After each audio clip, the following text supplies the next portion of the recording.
Olá, pessoal. Edivaldo, mais uma vez. Estamos estudando o nosso livro de Atos dos Apóstolos. Estamos no capítulo 24. No capítulo 23, Paulo é transferido para Cesareia e ele vai ficar em Cesareia por 2 anos, aguardando o julgamento, até que ele vai tomar uma decisão de apelar ao imperador para assim ser conduzido a Roma. Estarei lendo o capítulo 24 para a nossa instrução. 5 dias depois, o sumo sacerdote Ananias desceu a Cesareia com alguns líderes dos judeus e um advogado chamado Tértulo, os quais apresentaram ao governador suas acusações contra Paulo. Quando Paulo foi chamado, Tértulo apresentou sua causa a Félix. Temos desfrutado de um longo período de paz durante o teu governo, e o teu providente cuidado resultou em reformas nesta nação. Em tudo e em toda parte, excelentíssimo Félix, reconhecemos estes benefícios com profunda gratidão. Todavia, a fim de não tomar-te mais tempo, peço-te o favor de ouvir-nos apenas por um pouco. Verificamos que este homem é um perturbador, que promove tumultos entre os judeus pelo mundo todo. Ele é o principal cabeça da seita dos nazarenos e tentou até mesmo profanar o templo. Então, o prendemos e quisemos julgá-lo segundo a nossa lei. Mas o comandante Lísias interveio e com muita força arrebatou de nossas mãos e ordenou que os seus acusadores se apresentassem. Se tu mesmo o interrogares, poderás verificar a verdade a respeito de todas estas acusações que fazemos contra ele. Os judeus confirmaram a acusação, garantindo que as afirmações eram verdadeiras. Quando o governador deu sinal para que falasse, Paulo declarou: sei que há muitos anos tem sido juiz nesta nação, por isso, de bom grado faço minha defesa. Facilmente poderás verificar que há menos de 12 dias subi a Jerusalém para adorar a Deus.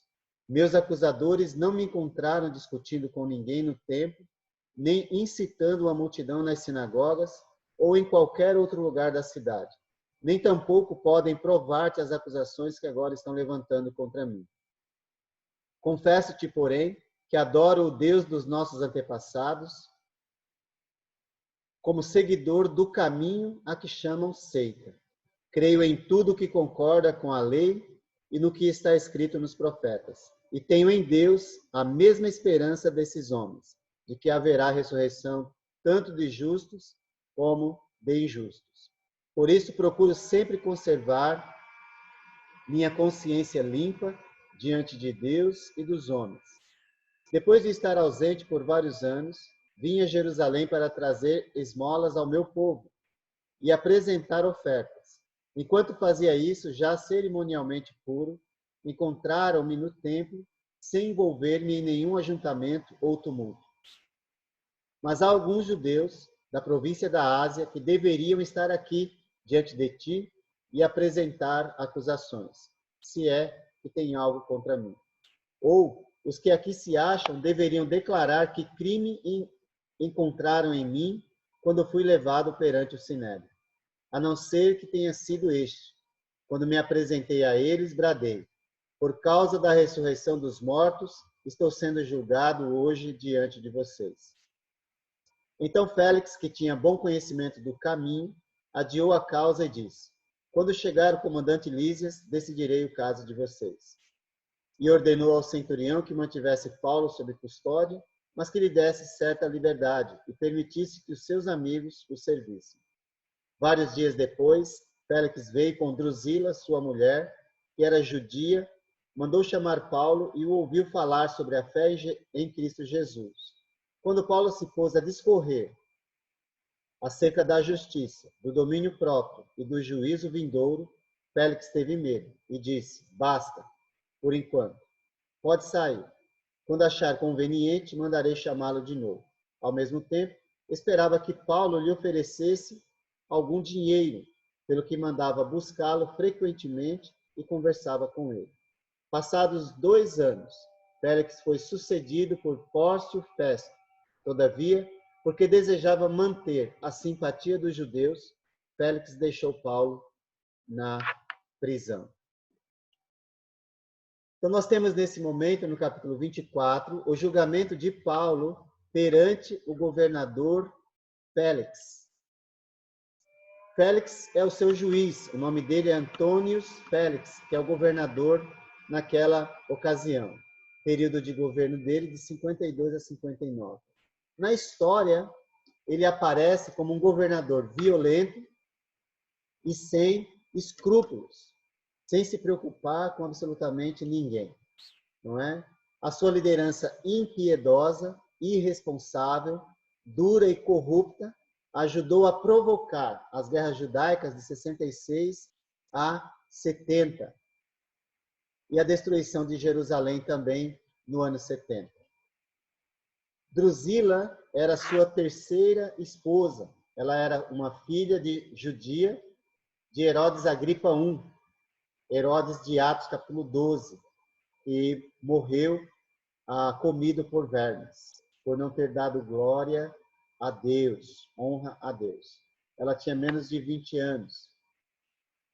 Só para a gente entender quem é esse governador. Fazia vários anos que ele vinha governando a Palestina, já, por essa ocasião do julgamento de Paulo. Ele sabia alguma coisa a respeito do cristianismo, nós vemos isso no texto, e certamente ele tinha prazer, parece que gostava de ouvir Paulo, porém ficou com medo, não é? Ficou com medo. Até porque o Evangelho, ele nos dá alegria, esperança, mas também nos desafia a mudanças. E a gente precisa ficar atento a isso. Quem são os acusadores de Paulo nesse momento? O sumo sacerdote, Ananias. Isso revela a importância do caso, porque o sumo sacerdote está presente. Alguns dos líderes dos judeus que ficam sabendo da transferência de Paulo, eles participam nesse momento. E um advogado chamado Tértulo, possivelmente um judeu helenista, familiarizado com processos romanos, que serviu de porta-voz, certamente contratado para mentir, né? Porque sabia que Paulo não havia cometido crime algum. As acusações apresentadas contra Paulo pelo advogado, ele diz que Paulo é um perturbador que promove tumultos entre os judeus pelo mundo todo, né? Paulo é uma peste, um perturbador, um mal que precisa ser eliminado. Um provocador de desordens e perturbação da ordem pública. O principal cabeça da seita dos nazarenos. Aqui gostaria de chamar sua atenção justamente para esse fato, que a igreja de Jesus foi chamada, identificada como uma seita por esses religiosos. O que é uma seita? É aquilo que se desviou do caminho, não é? Mas Paulo vai dizer, sim, eu sigo o caminho a que vocês chamam seita. Então, às vezes, a gente precisa entender que seita é um pensamento daqueles que não concordam com tal posição religiosa. Então, na verdade, isso pode ser um elogio,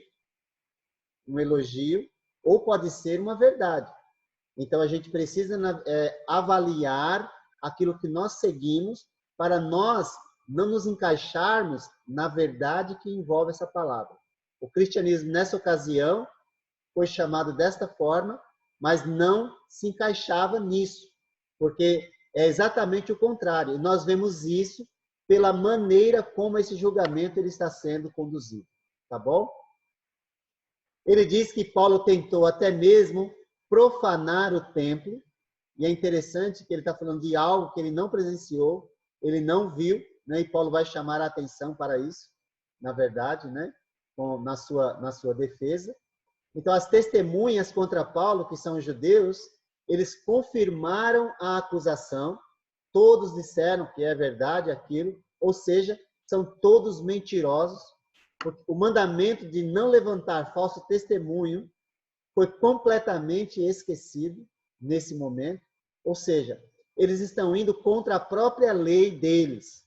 Aí a pergunta é, quem é seita nesse momento?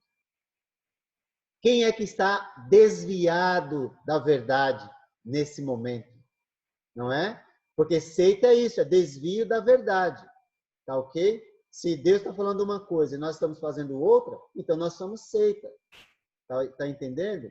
Às vezes a gente fica olhando para os outros, mas a gente tem que aprender a olhar para nós mesmos, que é o que esses judeus aí não estão fazendo, olhando para si. Garantiram que as afirmações eram verdadeiras, mesmo sabendo que eram falsas. Paulo, então, se defende perante os seus acusadores. Ele ignora completamente as acusações de que age dessa maneira por todo o mundo e concentra sua defesa nos últimos 12 dias, que, na verdade, foi quando tudo começou. Ou seja, 12 dias antes desse momento em que ele está sendo julgado. As acusações de ser um perturbador que promove tumultos não podem ser provadas. Não podem ser provadas. E ele diz isso com muita tranquilidade e com muita naturalidade, porque ele sabe a quem ele está servindo e como ele está vivendo. Então, às vezes, a gente não precisa se defender ou provar que estamos certos. Não, porque a calúnia, na verdade, por si só, ela acaba destruindo o caluniador. Então, a gente não precisa provar que estamos certos. É quem está fazendo a acusação que deve provar alguma coisa. E Paulo, muito inspirado por Deus, ele realmente mantém a sua tranquilidade, o domínio próprio, que é uma virtude do Espírito, nos é ensinada pelas suas ações nesse momento. A acusação de ser seguidor do caminho é admitida. Eu confesso, ele diz. Mesmo assim, eu ainda concordo com a lei e os profetas deles, tendo a mesma esperança de ressurreição que eles têm, e procuro sempre conservar a boa consciência, que é justamente o que eles não estão fazendo. Não sei como eles conseguem mentir e ainda ficar com a consciência tranquila, se é que estão. Paulo, por outro lado, mantém a boa consciência. Em nenhum momento eles falam deste modo, com tanta tranquilidade, com tanta serenidade, como aquele que tem o Espírito de Deus conduzindo sua vida. A acusação de profanar o templo é falsa. Eu me conduzi sem envolver-me em nenhum tumulto. Uns judeus da Ásia que iniciaram esta acusação devem estar aqui, deveriam estar ali. E quem está aqui agora deve declarar que crime cometi. Ou seja, quem realmente estaria envolvido nas acusações, não está presente. Olha que coisa. Como o falso testemunho é terrível, não é? A pessoa está querendo apenas destruir o outro e nada mais. É o caso dessas pessoas aqui. Com sua defesa e conduzido pelo Espírito, Paulo faz com que todos reflitam sobre o julgamento de Deus, o julgamento final depois da ressurreição. Ou seja, mesmo diante de pessoas que estão querendo a sua destruição, ele oferece reflexão.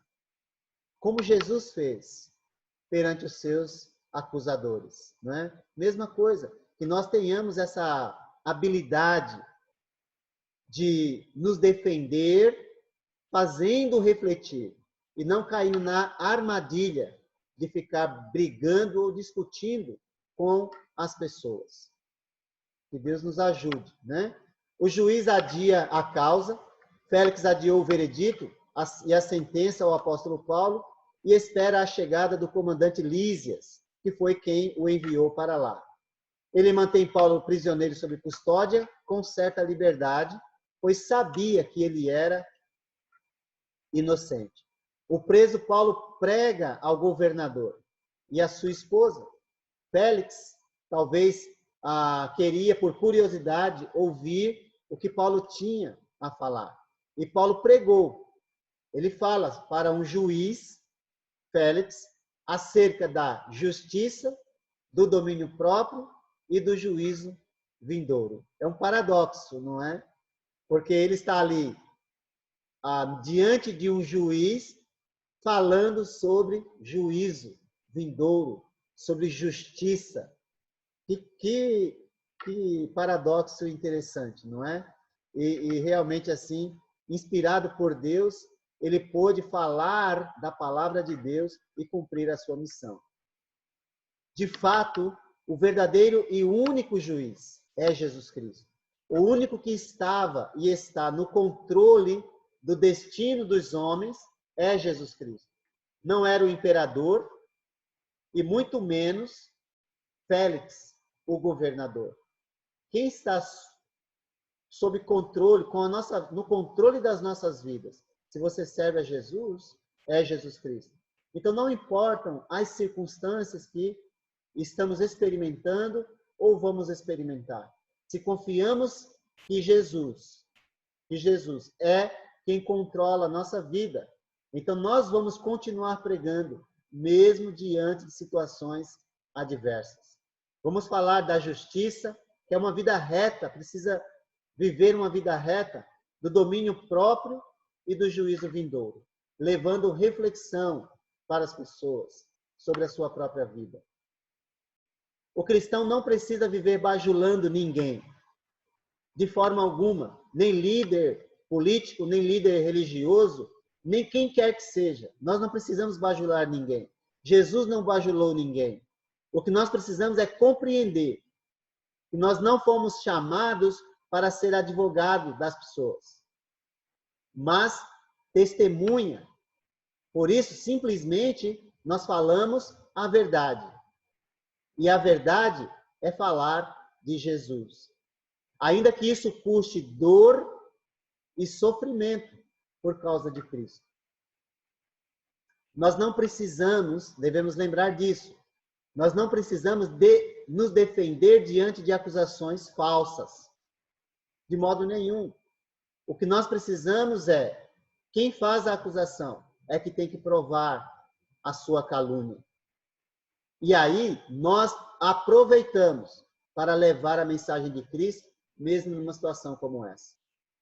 O efeito na vida de Félix, ele ficou com medo, não queria ouvir mais, não é? Conversava frequentemente com Paulo, porém na esperança de receber suborno. E graças a Deus, mais um exemplo de alguém que está completamente na mão de Jesus. Não fica caído na tentação de se livrar das injustiças dos homens a qualquer custo. Porque é injusta a prisão. E ele não está fazendo nenhum esforço para se livrar a qualquer custo. Pelo contrário, está entregue completamente nas mãos do seu juiz, Jesus Cristo. Para agradar os judeus, Félix deixou passar 2 anos com Paulo na prisão, até que foi sucedido por Pórcio Festo, que vai sucedê-lo posteriormente. Precisamos viver com a consciência limpa, de modo que ninguém nos acuse. E se o fizerem, continuaremos pregando a verdade, sabendo que nosso juiz está acima de nós. E nosso juiz é Deus. Confiando nisso, nós nos entregamos nas mãos dele, para sermos conduzidos por ele. Porque ele é e sempre será o nosso juiz. No capítulo 25, de 1 a 12, nós temos o julgamento de Paulo perante o governador Festo, que vai suceder Félix. Assim diz a palavra. 3 dias depois de chegar à província, Festo subiu de Cesareia para Jerusalém, onde os chefes dos sacerdotes e os judeus mais importantes compareceram diante dele. apresentando as acusações contra Paulo. Pediram a Festo o favor de transferir Paulo para Jerusalém contra os interesses do próprio Paulo, pois estavam preparando uma emboscada para matá-lo no caminho. Festo respondeu: Paulo está preso em Cesareia, e eu mesmo vou para lá em breve. Desçam comigo alguns dos seus líderes e apresentem ali as acusações que têm contra esse homem, se realmente ele fez algo de errado. Tendo passado com ele 8 a 10 dias, desceu para Cesareia. E no dia seguinte convocou o tribunal e ordenou que Paulo fosse trazido perante ele. Quando Paulo apareceu, os judeus que tinham chegado de Jerusalém se aglomeraram ao seu redor, fazendo contra ele muitas e graves acusações que não podiam provar. Então Paulo fez sua defesa. Nada fiz de errado contra a lei dos judeus, contra o templo ou contra César. Festo, querendo prestar um favor aos judeus, perguntou a Paulo: você está disposto a ir a Jerusalém e a lhe ser julgado diante de mim acerca destas acusações? Paulo respondeu: estou agora diante do tribunal de César, onde devo ser julgado. Não fiz nenhum mal aos judeus, como bem sabes. Se de fato sou culpado de ter feito algo que mereça a pena de morte, não me recuso a morrer. Mas se as acusações feitas contra mim por estes judeus não são verdadeiras, ninguém tem o direito de me entregar a eles. Apelo para César. Depois de ter consultado seus conselheiros, Festo declarou: você apelou para César irá. Que história fascinante, não é? Como que as coisas estão acontecendo e como Deus está conduzindo todo o processo, né? Festo, como já vimos, foi o sucessor de Félix, governando aí no ano 60, mais ou menos, tá bom? Os judeus fizeram uma conspiração contra Paulo nesse momento, não é? E, enfim, mais uma vez, Deus no controle vai mostrar a essas pessoas que quem é o juiz verdadeiro, quem está conduzindo toda a situação, é ele, na vida do apóstolo Paulo. E quem está vendo deveria reparar e refletir, pois o próprio governador reconheceu, sabia, não é? Apresentem suas acusações contra ele, se é que ele fez algo de errado. Há 2 anos, Paulo está preso em Cesareia, que fica a uns 85 quilômetros de Jerusalém. Festo assumiu o lugar de Félix. Esse governador, Pórcio Festo, morreu apenas 2 anos depois de suceder Félix. Ele era um governador com mais sabedoria que Félix e era mais honesto do que o seu antecessor. Festo trabalha, ou atrapalha, melhor, Festo atrapalha um plano dos judeus. Eles fizeram uma emboscada, não é? Com o propósito de assassinar Paulo no caminho a Jerusalém.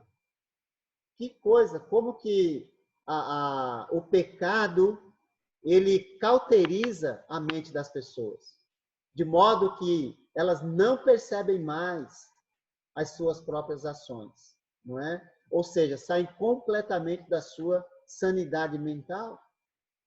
E assim são os religiosos, que às vezes, com palavras, destroem as vidas das pessoas. E agem, continuam agindo como se servissem a Deus, quando na verdade estão servindo seu próprio umbigo, fazendo a sua própria vontade, não é? É o que está acontecendo aqui nesse momento. Festo ouve as acusações dos judeus contra Paulo, apresentadas pelos principais sacerdotes e judeus mais influentes de Jerusalém. Paulo se defende perante o governador, deixando claro que não cometeu pecado contra a lei dos judeus, nem contra o templo, nem contra César. Bastava isso e já poderia acabar a sessão, não é? Porém, percebendo o risco de ser enviado para Jerusalém, e ali ser julgado pelos judeus, ele decidiu apelar para o imperador. Apelo para César.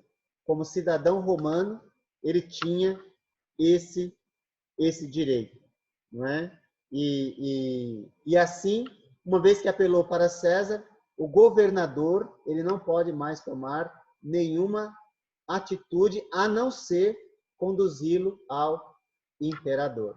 Ou seja, a partir de agora daqui a pouco começa aquele processo de ida para Roma e o cumprimento daquilo que Deus falou para ele no capítulo 23, verso 11. Antes de apelar ao imperador, um direito para ser cidadão romano, Paulo apresenta sua defesa 3 vezes. Diante da multidão, em capítulo 22, que nós já vimos. Diante do Sinédrio, em capítulo 23. Diante do governador Félix, em capítulo 24.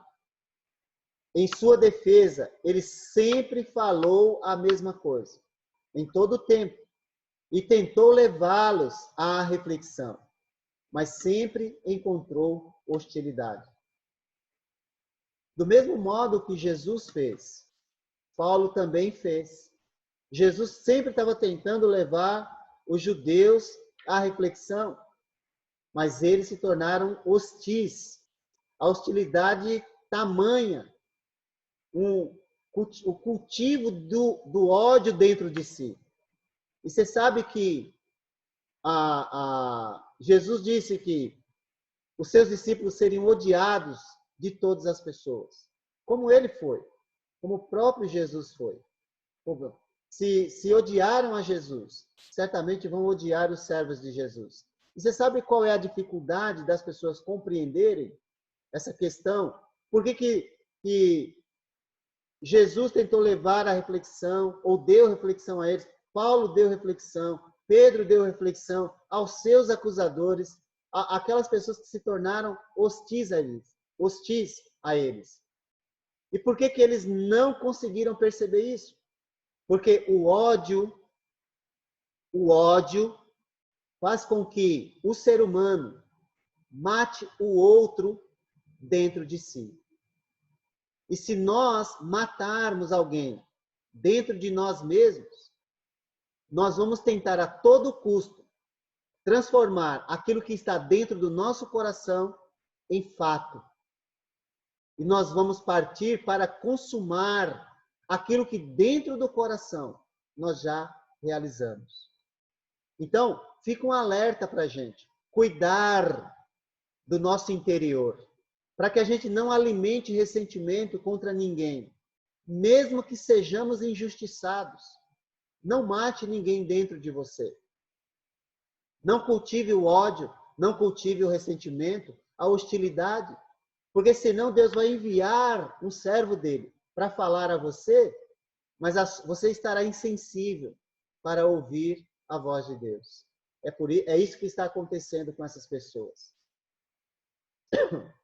Porém, não devemos esquecer, em momento algum, que tudo está debaixo do controle e plano de Deus para a vida de Paulo.